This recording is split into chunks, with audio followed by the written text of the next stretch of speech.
दोस्तों, एक बुढ़िया का एक अकेला बेटा था। रात के वक्त वह अंधा हो जाता था, यानी दिखाई नहीं देता था। बुढ़िया ने किसी तरह गोलमाल करके उसके लिए एक रिश्ता ढूंढा और उसकी शादी रचाई। लड़की सुंदर थी, उसके मायके वाले भी अच्छे लोग थे, मगर बुढ़िया इतनी चतुर थी कि वह अपनी बहू या उसके परिवार वालों के आगे उसने यह रहस्य बनाकर रखा कि लड़का रात के समय अंधा हो जाता है, यानी उसको दिखाई नहीं देता। मगर सोचिए, यह सच कब तक छिपाकर रखा जा सकता था। शादी के बाद पहला त्योहार दिवाली आई। परंपरा के अनुसार लड़की के घर से न्योता आया। अब बुढ़िया को चिंता हुई, जाना तो था ही। उसने बेटे को सावधान करते हुए कहा, तुम बहुत सावधान रहना, रात को तुम्हें कुछ भी दिखाई नहीं देता और यह बात बहू के घर वाले नहीं जानते। तुम ऐसा करना कि रात को बाहर नहीं निकलना, कहीं इधर उधर नहीं घूमना, दिन रहते यात्रा करना। दूसरा यह है कि वहाँ एक ही दिन रहकर लौट आना। अपनी माँ के कहे अनुसार वह दिन रहते ससुराल पहुँचने के लिए बहुत तेजी से चल पड़ा, मगर कितनी भी कोशिश करने पर भी अंधेरा होने से पहले वह वहाँ पहुँच नहीं सका। उसकी नज़र धुंधली हो गई। माँ की चेतावनी याद कर वह एक जगह बैठ गया। उसके साथ किस्मत का खेला हुआ और वह अनजाने में अपनी ससुराल के सामने के कूड़े के ढेर पर बैठ गया था। वह वहाँ बैठा और उसकी सासू माँ कूड़ा फेंकने वहाँ आई। अंधेरा था, इसलिए उसने अपने दामाद को नहीं देखा। उसने कूड़ा उसके सिर पर ही फेंक दिया। दामाद बेचैन होकर उठा तो सासू ने उसे पहचाना कि यह और कोई नहीं, अपना दामाद ही है। अब जो होना था वह हो चुका, अब उसे पछताना ही था। उसने बहुत मंसूबे बना रखे थे। दामाद पहली बार घर आ रहा है तो उसकी बहुत अच्छी आप भगत करेगी, धूमधाम से त्योहार मनाएगी, रिश्तेदार और पड़ोसियों के आगे उसका सत्कार करेगी। मगर छी, यह क्या हो गया।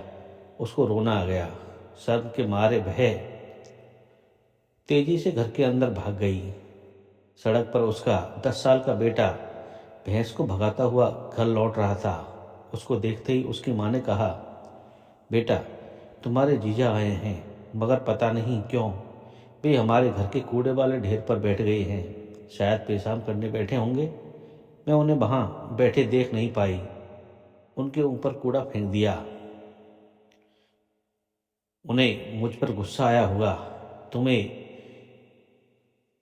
वे बहुत चाहते हैं, तुम भी उन्हें बहुत चाहते हो ना। उन्हें घर के अंदर बुला लाओ। लड़का जीजाजी पुकारते हुए उसकी तरफ भागा। जमाई के पास जाकर कहा, जीजाजी आइए न घर के अंदर, यहाँ पर क्यों बैठे हैं। उसने उसका हाथ पकड़ा।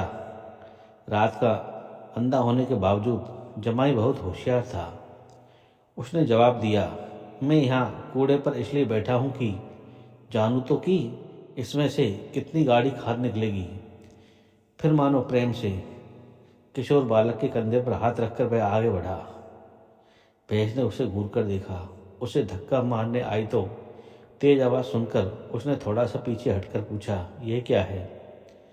लड़के ने जवाब दिया, यह हमारी भैंस है, मैं उसे चराने ले गया था। उसको तो अपना दोस्त छिपाना था। उसने कहा, ओह, यह भैंस बहुत बड़ी है।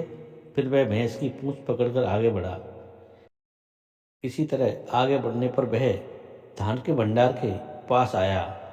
उन दिनों अनाज को जमीन में गड्ढा खोदकर खत्ती बनाकर उसमें जमा किया जाता था। वह अंधा उस गड्ढे में गिर पड़ा।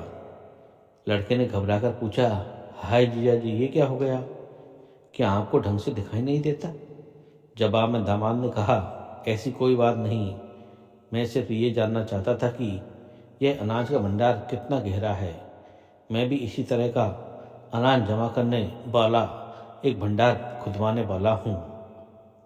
कोई बात नहीं, तुम अब मुझे हाथ का सहारा दो, मैं ऊपर आता हूँ।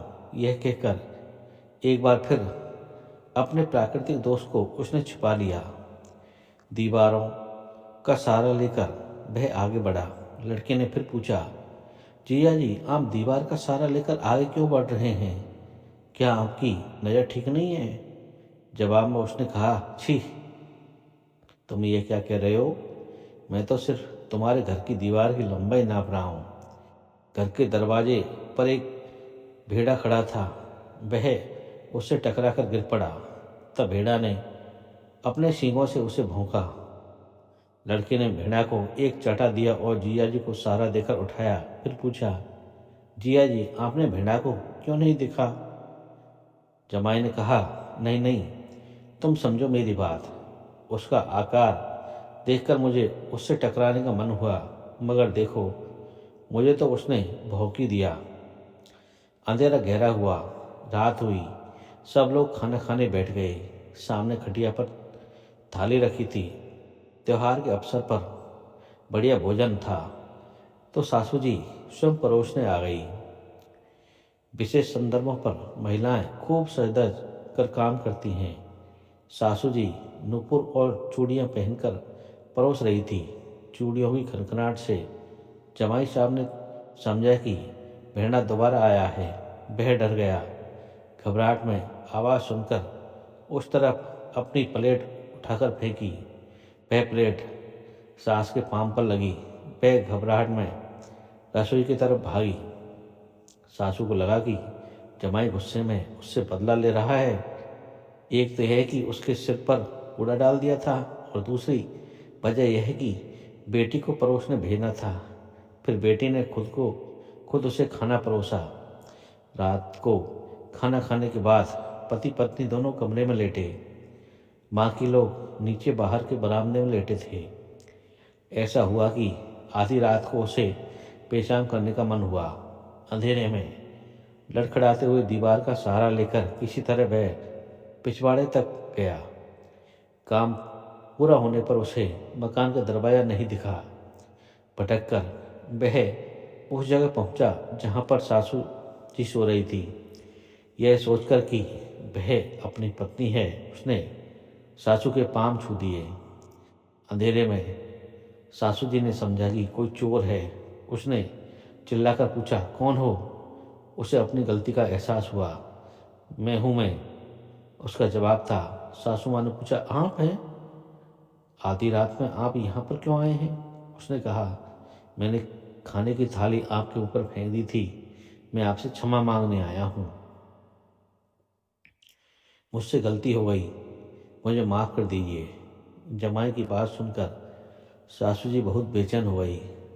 कहने लगी, कोई बात नहीं, आप अपने कमरे में जाकर सो जाइए।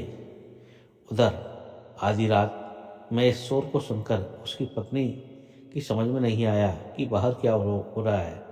उसे सिर्फ यह पता था कि उसका पति पेशाब करने गया हुआ है। उसने सोचा, माफ़ी तो सुबह भी मांगी जा सकती है।